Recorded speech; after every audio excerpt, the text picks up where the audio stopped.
Hello again and welcome back to the CS2 sticker creation tutorial.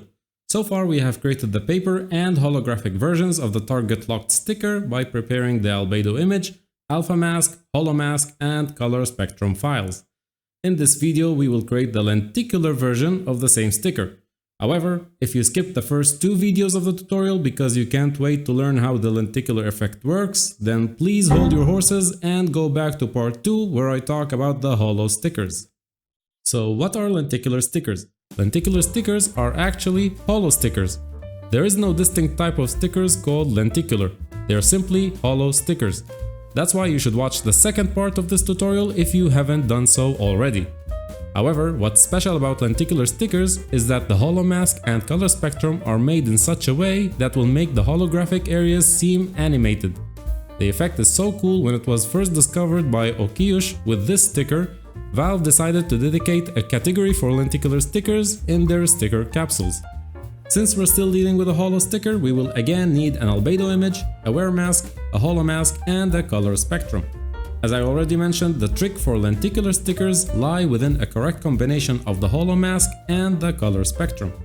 For the target locked sticker, this is the effect that I will be creating. The crosshair stays fixed while the contents of the scope move between the terrorist and the stressed out chicken. So how are we going to achieve this?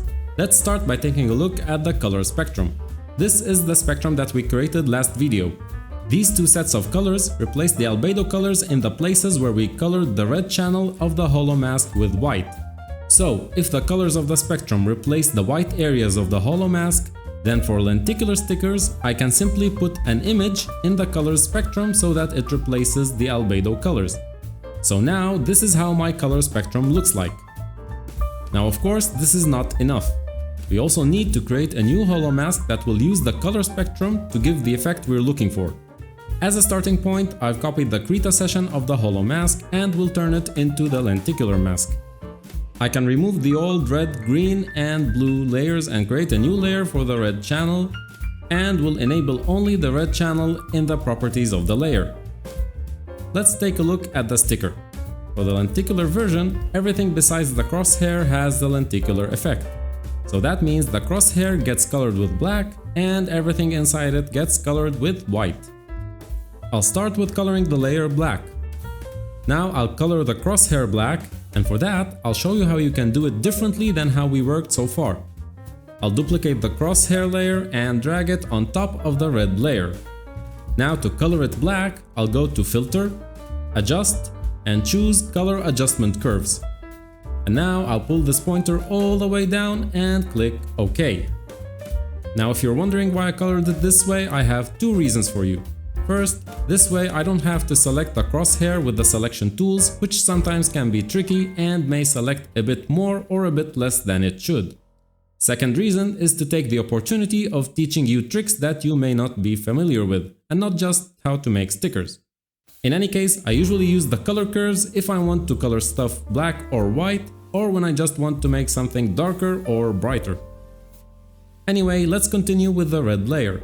Let's color everything inside the crosshair with white by selecting the elliptical selection tool. In order to cover the area we want, I'll click and hold the left mouse button and then hold Ctrl-Shift and drag from the center of the crosshair to the outside. The Ctrl-Shift combination locks the selection to the center and keeps it as a circle. I'll change the color to white, enable the red layer again and fill the selection using the Fill tool. To finish up, I'll merge the crosshair and red layers and then change the layer properties again to contain only the red channel, because the merge process overrides the existing properties of the layer. Okay, the red layer is ready. Now to the interesting part of the mask. Let's take another look at the current color spectrum. This is the image that will be animated in the sticker. What we need to do now is define how it moves, and we will do that through the green and blue channels. Since we all watched part 2 of the tutorial, we all know that the green channel controls the horizontal movement of the holo effect, while the blue channel controls the vertical direction. But how will we choose the colors of these two channels in a way that preserves the image and doesn't mess it up? For that, we need to understand how the color spectrum exactly works. When it comes to the green and blue channels, the game divides the spectrum into color values ranging from 0 to 255 as shown in the image here. 0 is black and 255 is white. This is true for any spectrum regardless of its size. So, for example, for these three spectrums, or spectra if I want to be linguistically accurate, these are their corresponding green and blue channel range of values. Notice that for the narrower spectra, the gradients go from black to white faster. So why is all this important? Let's say I want all of the image in the spectrum to be included in the sticker. In that case, our work would be very simple.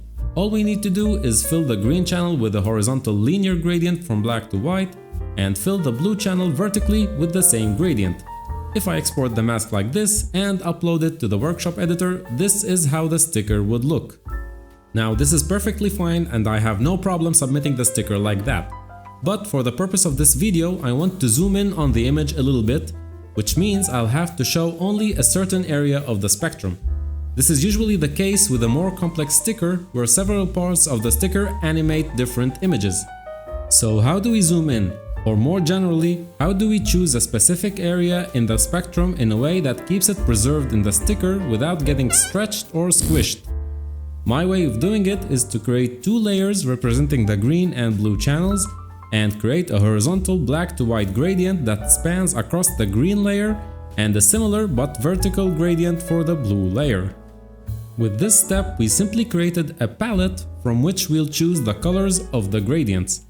Now, as to how to choose our colors wisely, the main trick is to pick the colors from a rectangle that has the same aspect ratio of the spectrum. So, in our case, my spectrum's dimensions are 1024 by 830. If we divide these two numbers, we'll get 1.23, which is the aspect ratio of the spectrum.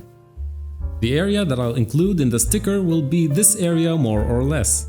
So just to create accurate boundaries for me to choose from, I'll use the rectangle selection tool to create the borders of the area. However, I want the selection to maintain the aspect ratio of the image, which as we calculated is 1.23. If we go to the tool options of the rectangle selection tool and scroll down, we'll find size fields that we can specify, and one of them is the ratio. So I'll put 1.23 in the ratio and click on the lock button to lock that value. Now when I drag, the ratio is preserved. So I'll start from here and go all the way to the bottom of the image. And now we can go back to creating the mask. I'll start with the green channel. I'll enable the green layer and using the color picker tool, I'll click on the right border. I'll press X to swap the colors and click on the left border. And now I have the colors of my green channel ready. Back to our mask, I'll duplicate the red layer and rename it to green. Using the color selection tool, I'll select the red area and then change the enabled channels to green only. I'll go to the fill gradients here to make sure that the foreground to background option is selected. Then, using the gradient tool, make sure that the shape is set to linear and drag from left side of the selection to the right side to draw the gradient.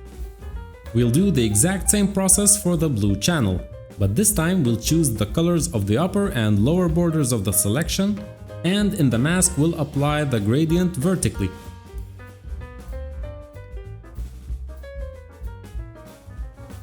I'll enable all the layers together.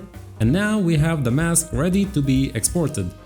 So I'll export it with the color spectrum image as TGA files and copy them to the correct workshop editor folder. I've already created an entry for the lenticular sticker in the editor because, as I said in the beginning, it's just a holo mask with extra steps. So the settings are identical. I set the mask and spectrum I created in this video as the mask and spectrum of the sticker. Now I'll click on the inspect button and see what we created. And here it is in all its glory. The image is moving nicely with the movement of the sticker. By the way, the image also moves with the change of the lighting. So if your sticker makes it in the game and the player applies it on his weapon and moves around, the animation will happen. This is thanks to the green channel being reactive to light. Anyway, that concludes the creation of the lenticular stickers. In the next video, we'll be discussing foil stickers. So stay tuned, take care, and see you soon.